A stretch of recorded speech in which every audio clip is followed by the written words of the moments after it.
Hola Josías, ¿cómo Hola, Katy. estás? Muy bien, gracias. Bienvenido.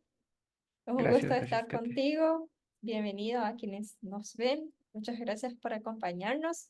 Mi nombre es Katy Alfonso. Es un placer saludarlos. Y soy la presidenta de GWC Paraguay y estoy acompañada por Josías. Josías, preséntanos un poquito de dónde De- eres, eh, qué ok, haces. bueno, mucho gusto. Mi nombre es Josías Pérez. Yo soy de Quetzaltenango, Guatemala. Mi ciudad más la conocen como Xela. Es una ciudad bastante fría. Estamos como a 2.600 metros sobre el nivel del mar. Todo el año es frío, pero diciembre, enero, febrero es mucho más frío. Entonces, hay hielo por las mañanas, hay bastante aire, pero es muy bonito. Hay muchos lugares para visitar, para conocer, aguas termales. Es un lugar muy, muy bonito que les recomiendo visitar al menos una vez en su vida. Y saludos, un frío saludo desde acá a todos quienes nos pueden ver en esta tarde. Yo tuve el placer de ir a Guatemala. Y realmente es un Ujú. país muy lindo, muy encantador. Y no conozco el lugar de donde vives, pero realmente Guatemala es muy lindo.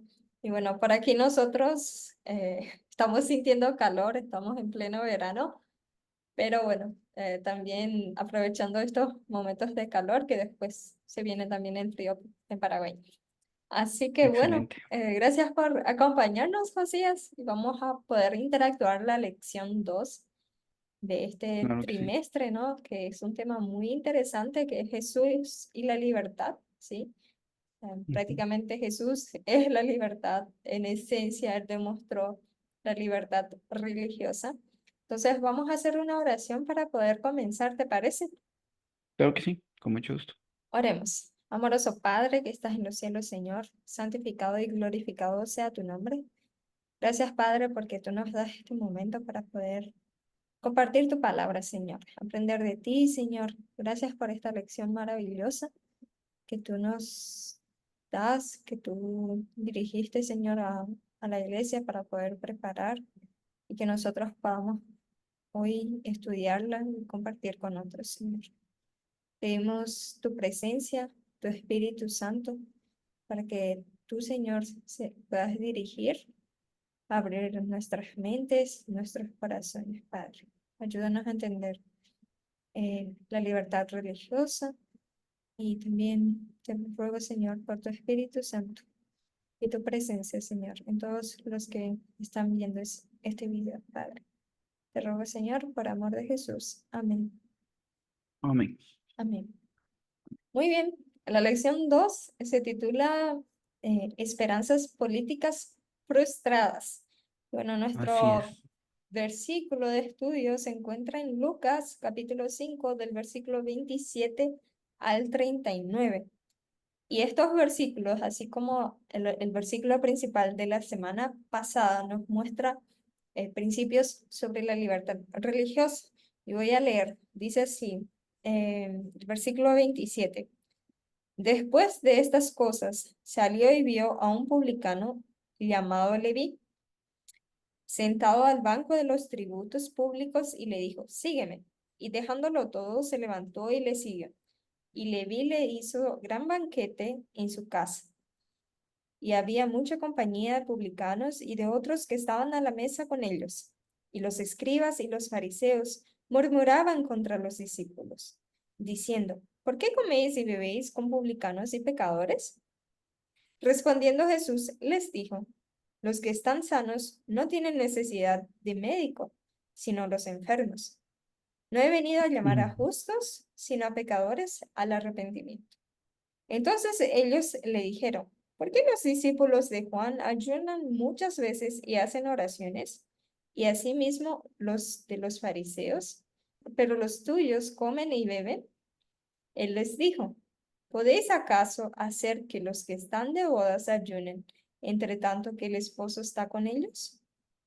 Mas vendrán días cuando el esposo les será quitado. Entonces, en aquellos días ayunarán.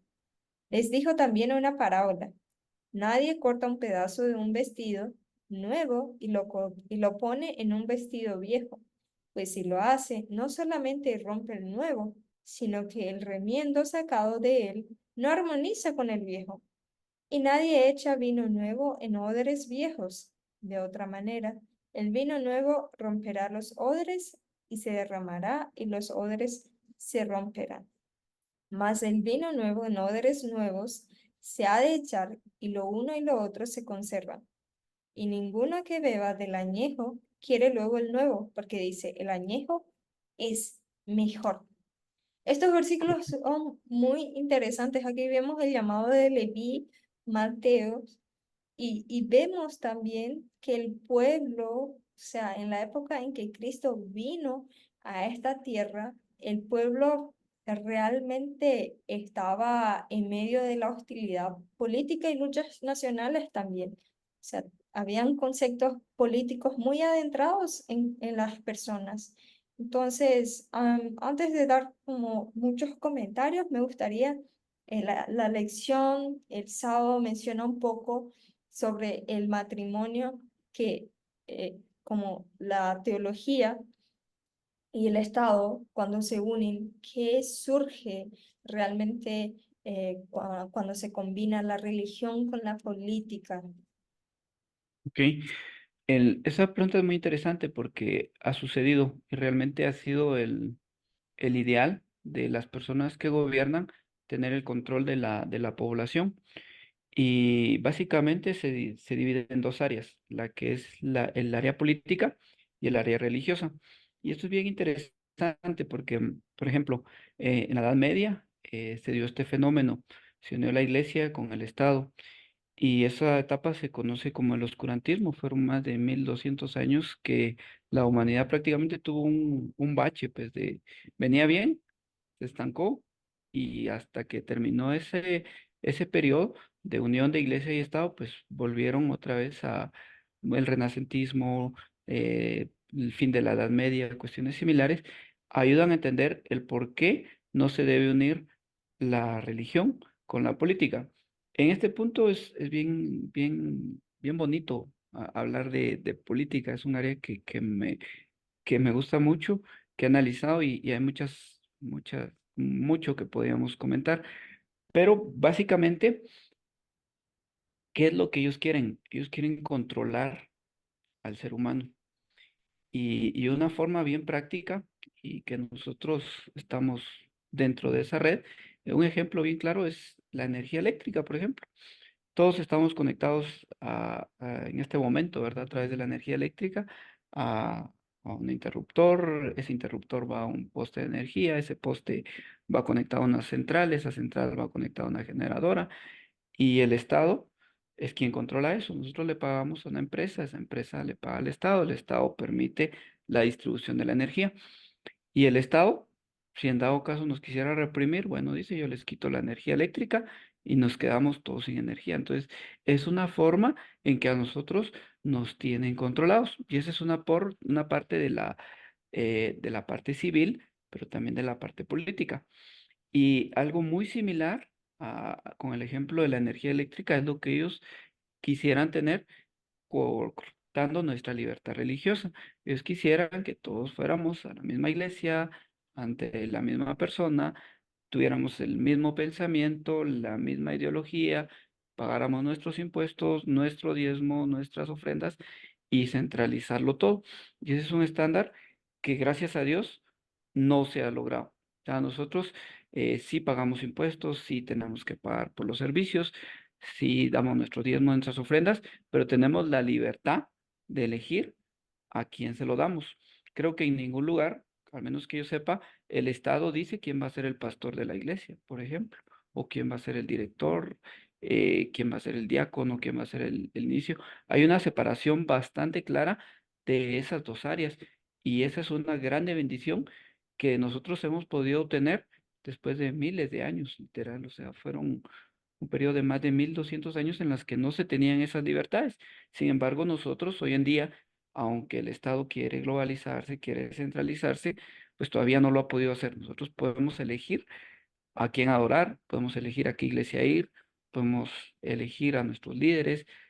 Hay cierta democracia también en los estados, aunque pues hay mucha corrupción y cuestiones por el estilo, pero tenemos mucho grado de libertad, capacidad de elegir, y creo que eso es bien importante que la lección lo menciona, que Dios nos ha regalado en este tiempo esa libertad, esa capacidad de elegir, de decidir y de es algo que debemos cuidar y que debemos utilizar sabiamente también. Muchas gracias. De verdad, sí, o sea, cuando surge realmente esa combinación, o sea, el Estado quiere controlar, ¿no? Al pueblo, existe como un cierto control y generalmente viene con tiranía religiosa y realmente somos muy privilegiados, como así decís, de que hoy nosotros tengamos esa libertad religiosa, la libertad de poder tener nuestras propias convicciones y nuestras propias elecciones, que eso es como nuestro derecho que Dios nos dio a nosotros, ¿no? Sabemos que Dios da el libre albedrío a Albedrío. todos. Entonces, eso es como nuestro derecho como seres humanos. Y futuramente también, o sea, si nosotros no estamos preparados, o sea, se está preparando como un escenario para que futuramente se quiera unir nuevamente el Estado con la iglesia y lo peor es que el pueblo lo va a pedir. Entonces es muy importante que nosotros tengamos bien en claro este tema, ¿no? Ujú. Sí, digamos que, ¿cómo va a ser eso? La verdad que es bien interesante cómo en no mucho tiempo, ahí ustedes lo pueden investigar, Agenda 2030. Es una agenda globalista y lo que ellos quieren es tener el control de todo, pues controlar internet, controlar la televisión, la radio, y controlar lo que ves, lo que piensas, lo que comes, quién te da la energía. Es muy interesante que todo lo que está pasando a nuestro alrededor, decimos todos, salió una nueva red social, ahorita Threads, por ejemplo. ¿Qué es lo que quieren? Que nos centralicemos, nos quieren centralizar, nos quieren enfocar en lo que ellos quieren. Sin embargo, la lección plantea otro desafío. Dios no nos ha hecho para ser como manada, ¿va? Como todas ovejitas iguales y en serie y todo, sino nos da la capacidad de elegir y nos invita a cuidar nuestra libertad. Y eso es bien importante. Siento que ese es uno de los aspectos que debemos cuidar más, valorar, cuidar, respetar nuestra libertad y elegir sabiamente. Considero que ese es uno de los aspectos más importantes que tiene la lección de esta semana. Sí, sí, exactamente. Y es bien interesante los versículos, ¿no? Vemos el llamamiento de Leví Mateo en estos versículos y él era un publicano, o sea, él recaudaba impuestos, ¿sí? Y como mencionaste también, o sea, los discípulos de Jesús surgían de entornos diferentes, ellos tenían condiciones diferentes, intereses diferentes. eh, Ambiciones diferentes. Y es interesante cómo Jesús unió a esos discípulos para la misión. Y eso demuestra que realmente Dios estaba guiando, o sea, Dios une a esas personas que son totalmente diferentes y vemos que le hace un llamado aquí al publicano y le dice, bueno, sígueme. Y él se levanta y deja todo y le sigue a Jesús y hace un banquete para poder celebrarlo. Y algo muy interesante es que Jesús se fijó en él y él ya sabía, o sea, el corazón, él sabía que el Espíritu Santo ya estaba trabajando en él y a él no le importó lo que estaba dejando, sus ganancias, con las recaudaciones, ¿no? Entonces él dejó todo y siguió a Cristo y eso nos ayuda a ver un poco también Jesús, ¿no? A ver a Jesús como él era, ¿no? Porque él llamó a un recaudador de tributos, a un publicano. eh, Ujú. Él no hacía esa acepción, o sea, incluso las personas que estaban, o sea, los fariseos, los rabinos, se fueron directamente para acusarle a Jesús y lo hicieron a través de los discípulos. Entonces, ¿cómo a través de estos versículos Jesús cambia? nuestra visión en la política, nuestra ambición y los prejuicios teniendo en cuenta lo que sería correcto y lo incorrecto en el contexto. En esta parte. Sí, es bien cómo Jesús interactúa con nosotros. Sí, es bien interesante. Porque generalmente nosotros tenemos preguntas y le hacemos preguntas a Dios y preguntas y esperamos respuestas. Pero muchas veces en vez de que Jesús nos responda como nosotros esperaríamos, Él cambia las preguntas. Y eso fue lo que les pasó a los discípulos. Imaginémonos, Jesús tenía dentro de sus seguidores, tenía pescadores, gente que no era preparada, que no tenía dinero, que no, pues era de la clase baja, por así decirlo, Ujú. de ese tiempo. Adicional, tenía, tenía un celote, que era un guerrillero, básicamente una persona militarmente preparada, entrenada, dispuesta a matar, muy probablemente lo había hecho antes.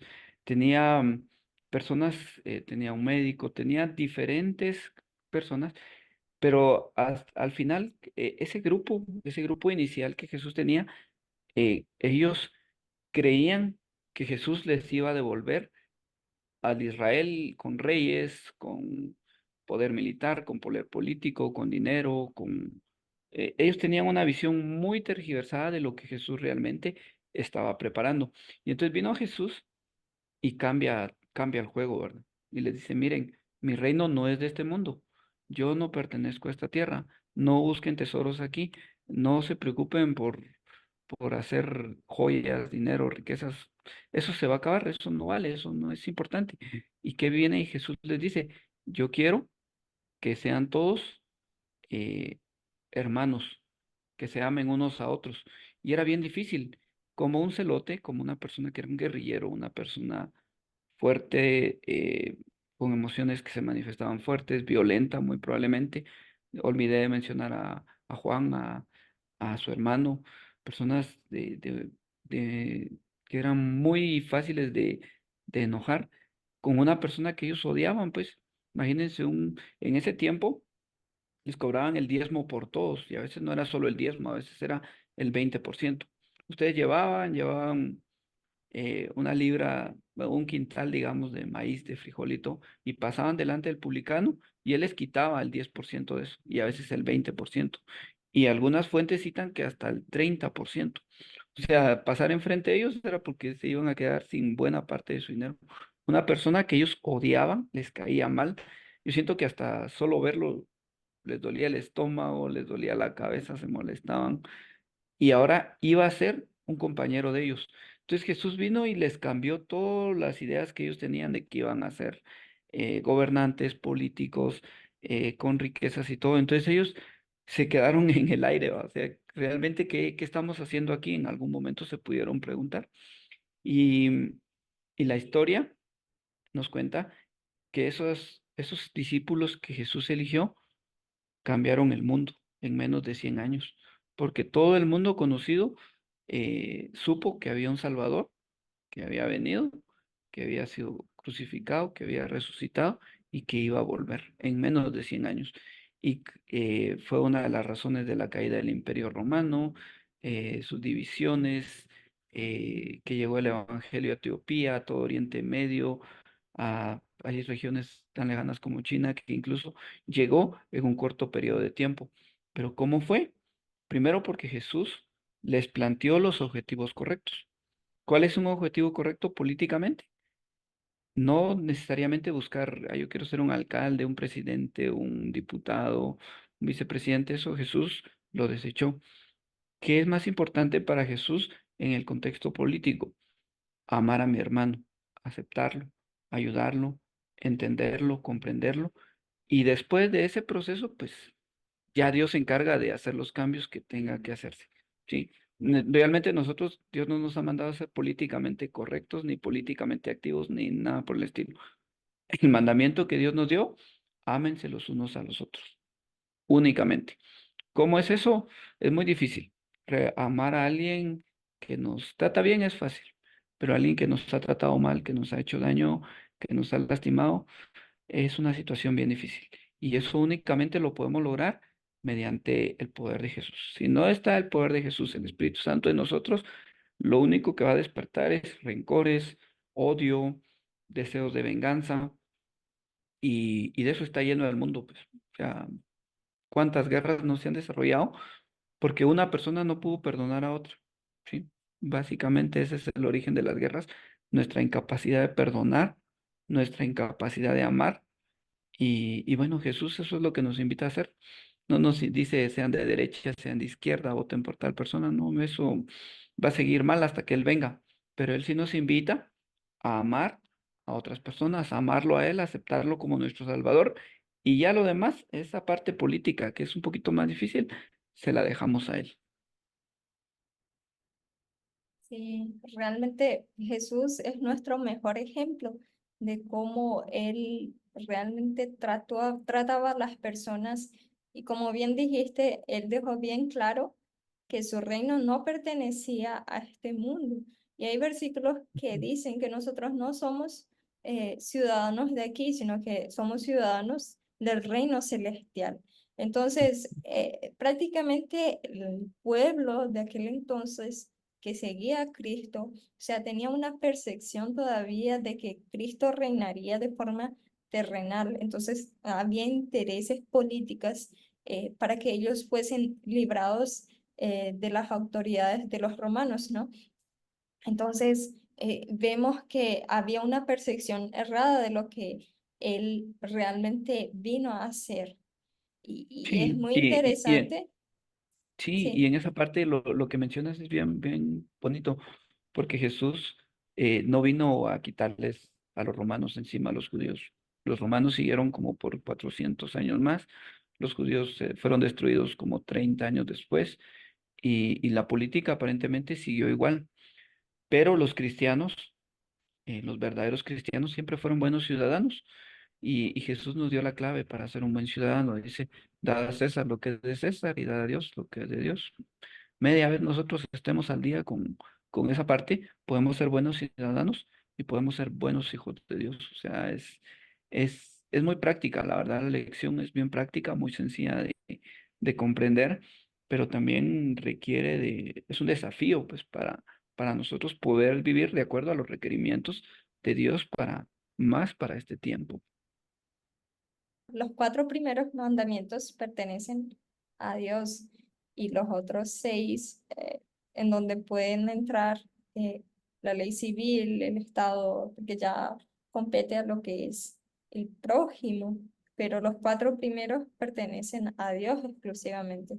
Entonces el Estado no puede interferir en esto. Y es bien Esa parte. interesante que Cristo vino con un propósito claro, ¿no? Sino, si bien él llamó a un publicano y los fariseos comenzaron a murmurar y a preguntar, ¿no? ¿Por qué Jesús comía con publicanos y pecadores? Ahí él menciona, ¿no? Que los que están sanos no necesitan de médicos, sino que los que están Ujú. enfermos. Él vino con un propósito claro de poder salvar al mundo y comunicar la luz de la verdad. Ese era el propósito claro de Jesús. Y muchas veces los otros, los fariseos, por ejemplo, ahí querían interferir, ellos buscaban la forma de interferir en lo que Cristo hacía y Jesús era muy sabio de la manera en que respondía, ¿no? Dijo así, no he venido a llamar a justos, sino a pecadores al arrepentimiento. Él vino a llamar al arrepentimiento a los pecadores, vino con el propósito de poder salvar al mundo. Entonces, ¿será que la política, el orgullo y la intolerancia debe afectar nuestra fe? Bueno, nosotros tenemos que tener mucho cuidado eh, con una palabra que siento que es la clave de este día, y es el equilibrio, ¿sí? Yo no puedo ser un indolente con mis impuestos, por ejemplo. Personalmente no me gusta pagar impuestos, es mucho dinero, pero los pago. Yo sé que hay que pagarlos y es mi deber y lo hago. Pero tampoco me puedo ir al hecho de que no tengo que ser políticamente activo para cambiar esa parte de los impuestos. O sea, no me puedo ir ni al lado de no pagar, ni al lado de defender activamente un partido político, por ejemplo, o una ideología política. Entonces, el equilibrio cristiano me va a ayudar a mí a evitar ese tipo de situaciones, ¿sí? Entonces, ¿qué es el orgullo? El orgullo es poner mis intereses por encima del de los demás, del de todos los demás. Y entonces yo por orgullo, yo merezco lo mejor, yo merezco esto, todo yo de primero. Sin embargo, la Biblia me invita a tener un equilibrio, ¿sí? Amar a mi prójimo como a mí mismo. O sea, no me dice que no me ame yo, pero también me invita a amar a mi prójimo. Y en ese proceso hay un equilibrio que me invita, me ayuda a evitar ese orgullo. El orgullo nos puede traer infinidad de problemas. En una ocasión escuché una frase que decía, si uno no es capaz de tragarse su orgullo, pronto va a tener que tragarse algo mucho peor, ¿sí? Realmente el orgullo es una de las peores experiencias que puede tener el ser humano, porque le impide pedir perdón, le impide pedir ayuda, le impide avanzar académicamente, socialmente, por considerarnos superiores a los demás. La Biblia nos invita a considerar a los demás como superiores a nosotros y es bien práctico. O sea, yo personalmente evito relacionarme con personas que son orgullosas. Yo tengo la mejor casa, yo tengo el mejor carro, tengo el mejor trabajo, la mejor familia, que está bien, gracias a Dios. Dice la Biblia que todo lo bueno viene de Dios, pero el orgullo les impide a ellos ver que esas bendiciones vienen de Dios y que no son ellos propiamente los que han tenido los recursos para llegar a donde están. Entonces, debemos luchar contra el orgullo. Todos lo tenemos, eh, es una lucha de todos los días, pero Cristo Jesús nos ayuda en esa parte. La intolerancia puede afectar nuestra fe, sí. Gracias a Dios nosotros vivimos en un estado laico. No sé detalles de Sudamérica, pero Guatemala es un estado laico. ¿Qué significa eso? Que nadie me puede obligar a mí a ir a determinada religión. Pero hay lugares, hay muchos países, Oriente Medio, todos los países musulmanes en especial, que no existe la tolerancia religiosa. Ahí o son musulmanes o mejor evite relacionarse con las personas. Y hay muchos desafíos para los que no son de esa religión, de la religión oficial en esos países. No hay trabajo, no hay dinero, muchas veces no pueden comprar. Hace unos meses unos amigos se fueron de misioneros a un país en Oriente Medio y las historias que ellos cuentan yo entiendo que son desafíos muy grandes en un país que no, que con intolerancia religiosa. Y entonces yo me planteo eso adaptado a mi ciudad, a mi país. Gracias a Dios no existe nada de eso. Yo puedo tener una religión adventista, puedo tener un vecino que es católico, un vecino que es musulmán, otro vecino que es testigo de Jehová, y mi deber como cristiano es amarlos, sí, es compartir con ellos cuando yo pueda, hablarles de Jesús, ser un ejemplo en mi vida de lo que Dios puede hacer. El resto es trabajo del Espíritu Santo. Yo debo testificar con mi vida, con mis hechos, con mis acciones, con mi forma de ser, con mis hábitos, con mi conducta. Y eso es lo que está de mi parte. Si yo puedo compartir un estudio con ellos, lo hacemos. Pero es dentro de ese margen de tolerancia, de compartir, del respeto, que Dios nos invita a compartir las buenas nuevas. En la pandemia hubo mucha oportunidad de compartir. Hay una anécdota bien bonita y creo que se relaciona con esta parte. Nosotros compramos la despensa de la casa cada 6 meses porque no nos gusta ir a cada rato a la tienda, al súper y todo, es demasiado tiempo en colas, la gente que esto, y aparte que uno se ahorra dinero, pues es el tiempo. Y cabal antes de iniciar la pandemia, nosotros unas 3 semanas antes hicimos la despensa y teníamos despensa como para un año más o menos, compramos más de lo que necesitábamos. Vino el COVID y nos dimos cuenta que muchas personas de nuestra comunidad no tenían esa oportunidad de tener la comida y a veces no tanto porque no había dinero, sino porque escaseó todo, pues se acabó el papel, se acabó la comida, se acabaron las verduras, las frutas, todo. ¿Qué hicimos nosotros? Compartir.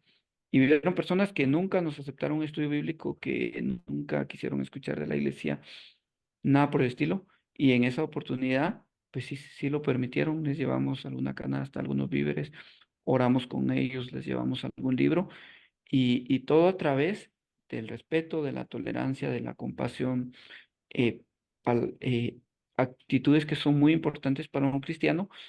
Muchos de ellos aceptaron un estudio bíblico. Sé de varias familias que ahora son de la iglesia a través de un margen de tolerancia, de comprensión, de compañerismo, que es mucho más sencillo.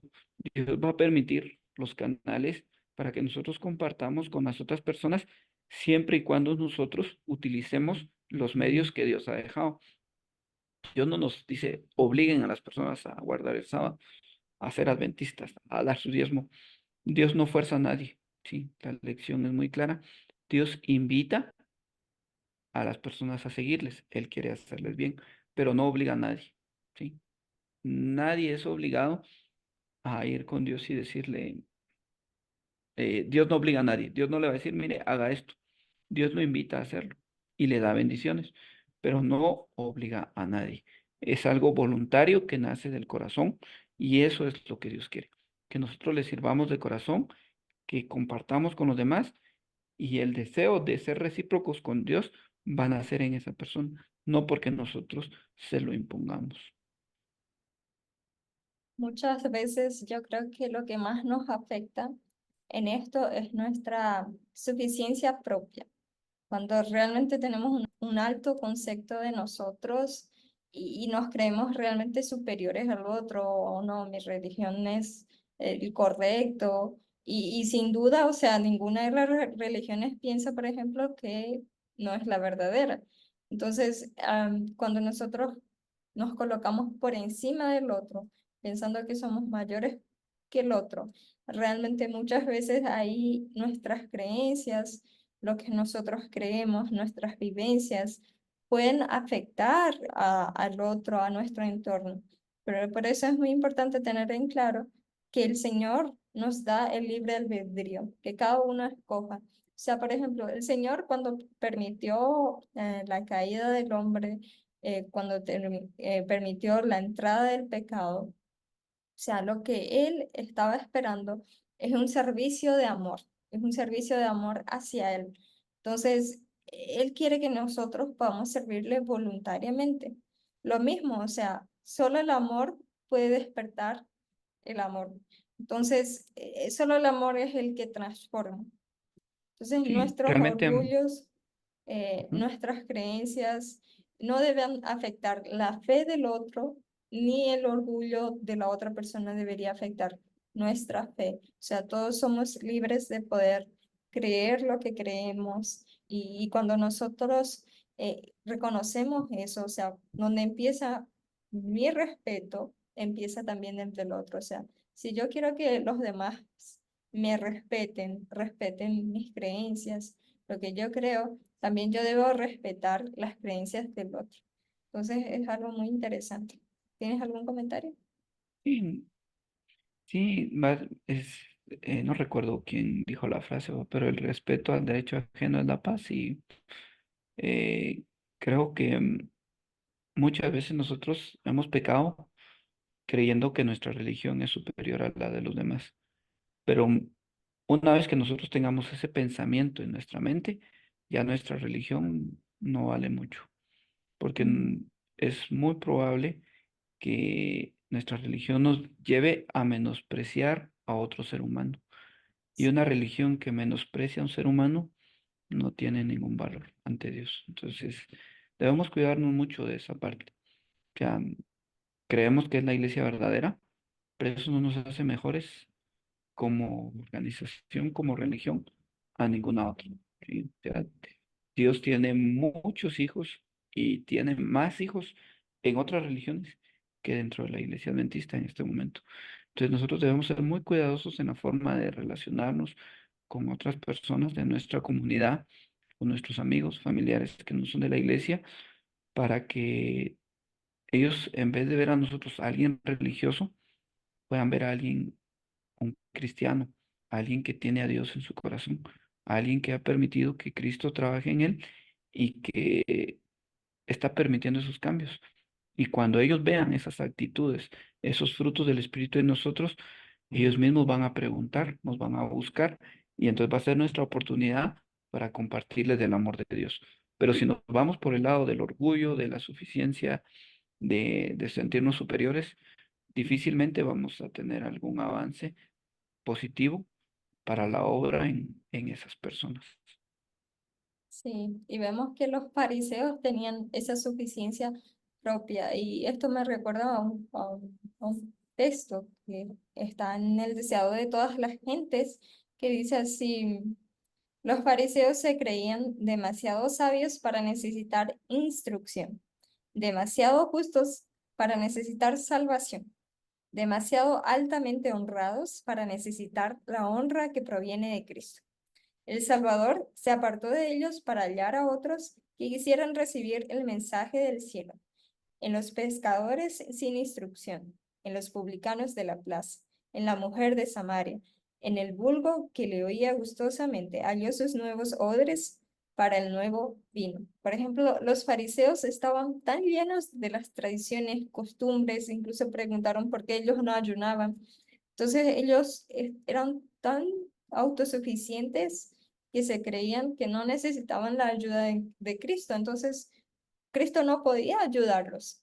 Entonces lo mismo sucede con nosotros. O sea, si nosotros nos creemos autosuficientes, Cristo no nos puede ayudar a nosotros. O sea, Cristo va a buscar el corazón que está abierto al Espíritu Santo en otros lugares. Entonces, siempre debemos tener esa actitud de humildad para con Dios, de reconocer nuestra dependencia primeramente para con Dios, y así poder ayudar a los demás con amor, con respeto y con el propósito que Dios tuvo, ¿no? O sea, que Cristo tuvo aquí en la tierra de salvar a los otros, de alcanzar a los otros, y no con un propósito de mostrar que yo soy mejor que el otro. O sea, nadie es mejor que el otro. O sea, nosotros estamos para poder ayudar al otro, para Correcto, poder encontrar a Cristo, encontrarse con Cristo, tener un encuentro con Cristo, una comunión con Cristo, y, y pueda formar parte de la ciudadanía celestial.